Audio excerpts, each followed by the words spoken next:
Bookish voice में आपका स्वागत है। आप सुन रहे हैं गरुड़ पुराण 7वां अध्याय।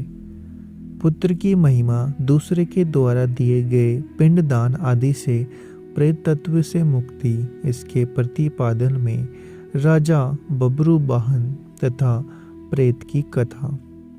सूत जी ने कहा। ऐसा सुनकर पीपल के पत्ते की बातें कांपते हुए गरुड़ जी ने प्राणियों के उपकार के लिए पुनः भगवान विष्णु से पूछा। गरुड़ जी ने कहा, हे स्वामिन, किस उपाय से मनुष्य प्रमाद बस अथवा जानकर पाप कर्मों करके भी यम की यातना को ना प्राप्त हो, उसे कहिए। संसार रूपी सागर में डूबे हुए दीन चित्त वाले, पाप से नष्ट बुद्धि वाले तथा विषयों के कारण दूषित आत्मा वाले मनुष्य के उद्धार के लिए माधव पुराणों में सुनिश्चित किए गए उपायों को बताइए, जिससे मनुष्य सद्गति को प्राप्त हो सके। भगवान जी बोले, हे ताक्षय, मनुष्य के हित की कामना तुमने अच्छी बात पूछी है। सावधान होकर सुनो, मैं तुम्हें सब कुछ बताता हूँ। हे खगेश्वर, मैंने इसके पहले पुत्र रहित और पापी मनुष्य की यातना का वर्णन किया है। पुत्रवान अथवा धार्मिक मनुष्यों की पूर्वोक्त दुर्गति कभी नहीं होती। यदि अपने पूर्वोजित कर्मों के कारण पुत्र उत्पत्ति में विघ्न हो, तो वे किसी उपाय से पुत्र की उत्पत्ति संपन्न करे। हरिवंश पुराण की कथा सुनकर विधान पूर्वक सतचंडी यज्ञ करके भक्ति पूर्वक शिव की आराधना करके विद्वान को पुत्र उत्पन्न करना चाहिए। यतः पुत्र पितरों की पुम नामक नरक से रक्षा करता है। अतः स्वयं भगवान ब्रह्मा ने उसे ही पुत्र नाम से कहा है। एक धर्मात्मा पुत्र संपूर्ण कुल को तार देता है। पुत्र के द्वारा व्यक्ति लोगों को जीत लेता है, ऐसी सनातनी श्रुति है। इस प्रकार वेदों ने भी पुत्र के उत्तम महात्म्य को कहा है। इसलिए पुत्र का मुख देख करके मनुष्य पितृ ऋण से मुक्त हो जाता है। पुत्र का स्पर्श करके मनुष्य दीनों, देव, ऋषि, पितृ ऋणों से मुक्त हो जाता है। इस प्रकार पुत्र, पौत्र और प्रपौत्र से यम लोगों का अतिक्रमण करके स्वर्ग आदि को प्राप्त करता है। ब्राह्म विवाह की विधि से ब्याही गई पत्नी से उत्पन्न औरस पुत्र ऊर्ध्व गति प्राप्त कराता है और संग्रहित पुत्र अधोगति की ओर ले जाता है। एक खग श्रेष्ठ, ऐसा जान करके व्यक्ति हीन जाति की स्त्री से उत्पन्न पुत्रों को त्याग दे। हे खग, सवर्ण पुरुषों से सवर्ण स्त्रियों में जो पुत्र उत्पन्न होते हैं वे औरस कहे जाते हैं। वे श्राद्ध प्रदान करके पितरों को स्वर्ग प्राप्त कराने के कारण होते हैं। औरस पुत्र के द्वारा किए गए श्राद्ध से पिता को स्वर्ग प्राप्त होता है। इस विषय में क्या कहना? दूसरे के द्वारा दिए गए श्राद्ध से भी प्रेत स्वर्ग को चला जाता है। इस विषय में सुनो। यहाँ मैं एक प्राचीन इतिहास कहूँगा जो और्ध्वदेहिक दान के श्रेष्ठ महात्म्य को सूचित करता है। हे ताक्षय, पूर्व काल में त्रेता युग में महोदय नामक के रमणीय नगर में महाबलशाली और धर्मपरायण बब्रू वाहन नामक एक राजा रहता था। वह यज्ञ अनुष्ठान परायण, दानियों में श्रेष्ठ, लक्ष्मी से संपन्न, ब्राह्मण भक्त तथा साधु पुरुषों के प्रति अनुराग रखने वाला, शील एवं आचार आदि गुणों से युक्त, स्वजनों के प्रति अपनत्व और इतर जनों के प्रति दया के भाव से संपन्न था। क्षात्र धर्मपरायण वह राजा बब्रू वाहन और इस पुत्र की भांति धर्म पूर्वक अपनी प्रजा का पालन करता था और दंड देने योग्य अपराधियों को दंड देता था। वह महाबाहु किसी समय सेना के साथ मृग या के लिए नाना वृक्षों से युक्त एक घनघोर वन में प्रविष्ट करता है। वह नाना मृग गणों से व्याप्त और अनेकों पक्षियों से निनादित था। उस समय राजा ने वन के मध्य में दूर से एक मृग को देखा। राजा के द्वारा सुदृढ़ वाणी से विद वह मृग वाण सहित जंगल में अदृश्य हो गया। रुधिर से गीली हुई घास पर अंकित चिन्ह से राजा ने उसका पीछा किया। तब मृग के प्रसंग से वह राजा दूसरे वन में जा पहुंचा। भूख प्यास से सूखे हुए कंठ वाला और परिश्रम के संताप से पीड़ित उस राजा ने एक जलाशय के समीप पहुंचकर घोड़े के साथ उसमें स्नान किया तथा कमल की गंध आदि से सुगंधित शीतल जल का पान किया। उसके बाद उस जलाशय से बाहर निकलकर श्रम रहित राजा बब्रुवाहन ने वृक्ष रूपी विशाल शाखाओं के कारण फैले हुए मनोहर और शीतल छाया वाले पक्षी समूह को जीते एक वट वृक्ष को देखा। वह वृक्ष संपूर्ण वन की महती पताका की भांति स्थित था। उसकी जड़ के पास जाकर राजा बैठ गया। उसके बाद राजा ने भूख और प्यास से व्याकुल इंद्रियों वाले ऊपर की ओर उठे हुए बालों वाले अत्यंत मलिन कुबड़े और मांस रहित एक भयावह प्रेत को देखा। उस विकृत आकृति वाले भयावह प्रेत को देखकर बब्रुवाहन विस्मित हो गया। प्रेत भी घने जंगल में आए हुए राजा को देखकर चकित हो गया। समुत्सुक मन वाला होकर वह प्रेतराज उसके पास आया।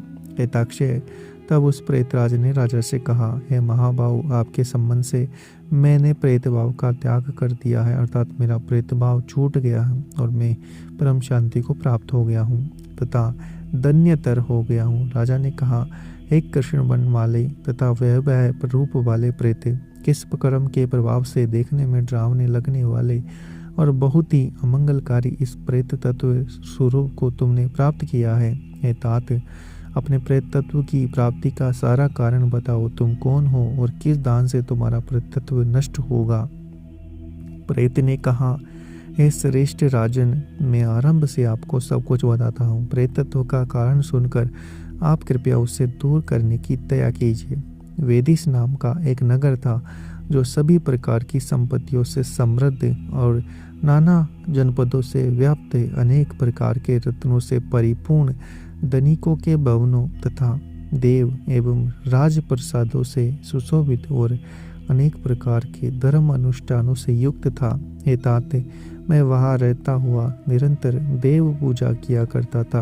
आपको विदित होना चाहिए कि मैं वैश्य जाति में उत्पन्न हुआ और मेरा नाम सुदेव था। मैंने हव्य प्रदान करके देवताओं तथा कव्य प्रदान करके पितरों का तर्पण किया। अनेक प्रकार के दानों से मैंने ब्राह्मणों को संतुष्ट किया था और अनेक बार दीन, अंधे एवं कृपण मनुष्यों को अन्न दिया था।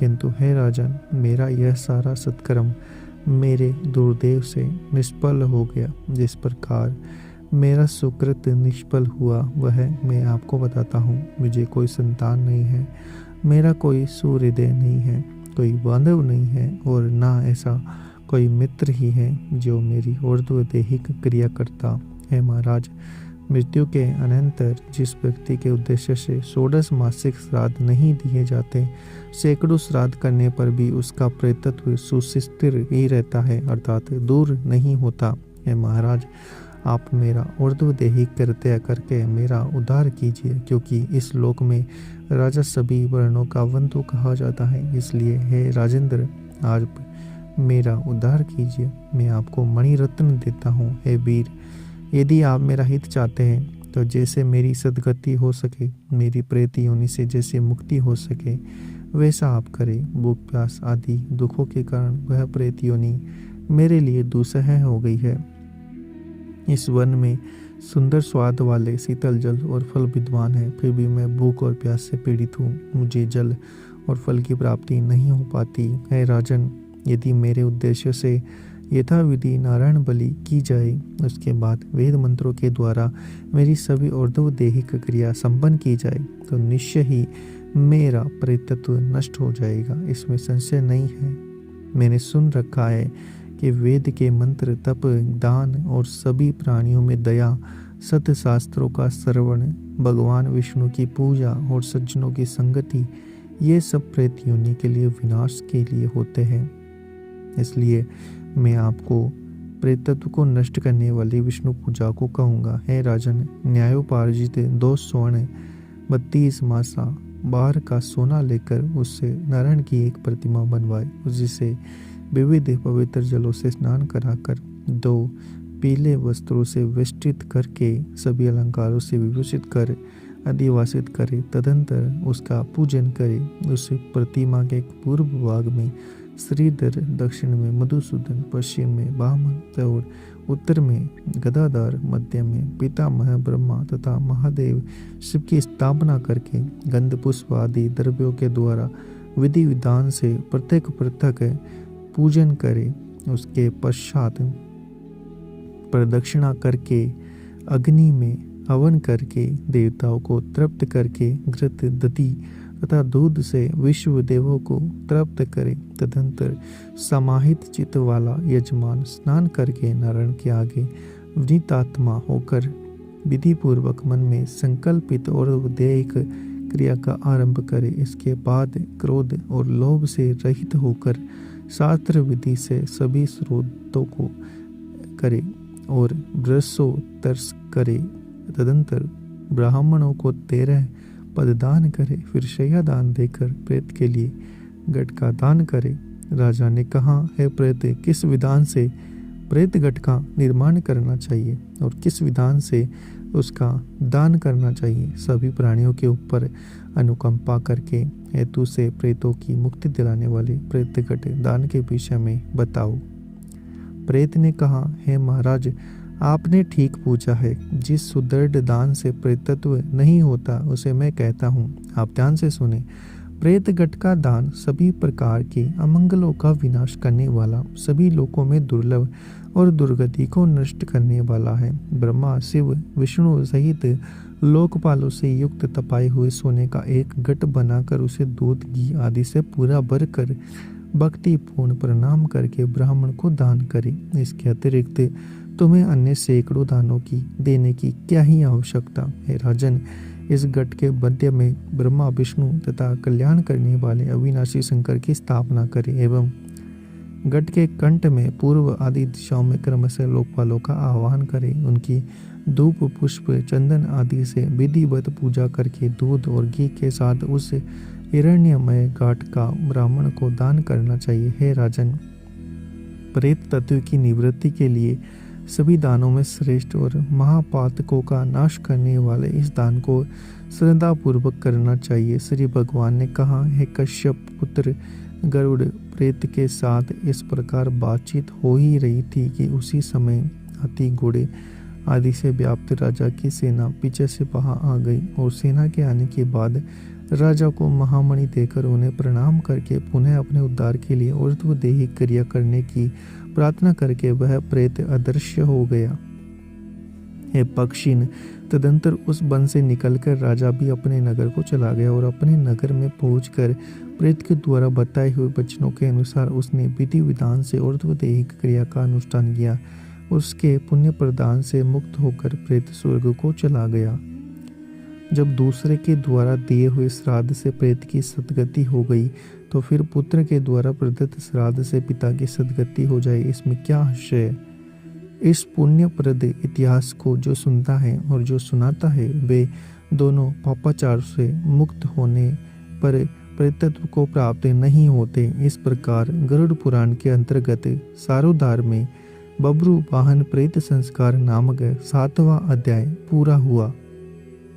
अगर आपको हमारा यह प्रयास अच्छा लग रहा है तो चैनल को सब्सक्राइब करें, वीडियो को लाइक और शेयर करना ना भूलें।